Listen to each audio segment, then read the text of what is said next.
पहली ही चाल फेल, मोदी ने कर दिया इंडिया वालों के साथ बड़ा खेल। विपक्षी खेमे में कोहराम, बदलना पड़ेगा गठबंधन का नाम। 137 दिन बाद संसद वापसी, फिर भी फेल हो रही राहुल की रणनीति। 16 दलों में तालमेल का संकट, 10 पार्टियों में 0 सीट की आफत। मोदी विरोधियों की समस्या विकट, चुनाव से पहले आ गया 24 का रिजल्ट। 2024 के चुनाव में क्या होने वाला है ये देश की जनता भी जान रही है और मोदी की घेराबंदी का दावा करने वाला विपक्षी खेमा खूब समझ रहा है। लेकिन फिर भी कहा जा रहा है आओ मिलकर एक प्रयास करते हैं और इंडिया का नाम लेकर आगे बढ़ते हैं। लेकिन विपक्षी खेमे के प्लान पर पानी फिरता नजर आ रहा है। दरअसल गठबंधन का शॉर्ट फॉर्म इंडिया रखने पर एक PIL यानी जनहित याचिका दायर की गई है। याचिकाकर्ता का कहना है कि शॉर्ट फॉर्म इंडिया राष्ट्रीय प्रतीक यानी एम्बलम का हिस्सा है। इंडिया नाम का राजनीतिक इस्तेमाल नहीं किया जा सकता। इस PIL पर दिल्ली हाई कोर्ट ने विपक्ष के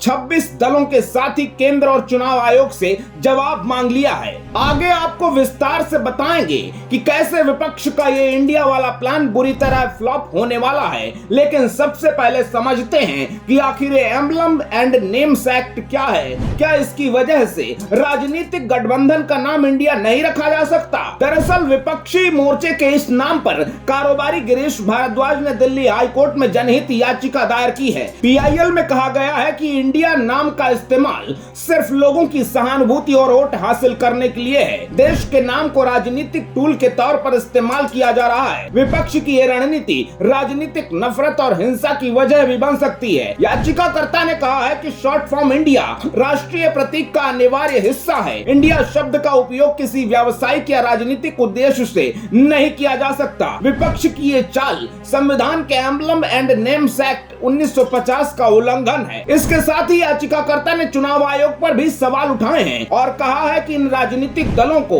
इंडिया नाम के उपयोग से रोका क्यों नहीं गया। ऐसे में हमारे पास कोर्ट आने के सिवा कोई दूसरा विकल्प नहीं था। दिल्ली हाई कोर्ट के चीफ जस्टिस सतीश चंद्र शर्मा और जस्टिस संजीव नरूला की बेंच ने PIL को सुनवाई के योग्य माना है। इतना ही नहीं, कोर्ट ने पहली ही सुनवाई में सभी 26 दलों को नोटिस भी जारी कर दिया है। इस कानूनी पेच के अलावा विपक्षी मोर्चे में तमाम समस्याएं खड़ी हो गई हैं, जिसने इस गठबंधन की पोल खोल दी है। इस बात को डिटेल में समझने से पहले एक नजर विपक्ष की हालत पर डाल लीजिए। इंडिया गठबंधन की 26 में से 10 पार्टियों का अपना एक सांसद भी नहीं है। विपक्ष के सभी दलों के कुल मिलाकर 142 सांसद हैं, जिनमें से कई पाला बदलने को तैयार बैठे हैं। कांग्रेस, TMC, DMK और JDU इन 4 दलों को छोड़कर किसी के पास दहाई का आंकड़ा भी नहीं है। ऐसे में जब PM मोदी की लोकप्रियता ऑल टाइम हाई है तो तस्वीर बिल्कुल साफ है कि 2024 का नतीजा क्या होने वाला है। हालांकि इसके लिए हमें चुनाव तक इंतजार करना होगा, लेकिन विपक्ष अभी पहली परीक्षा में ही फेल नजर आ रहा है।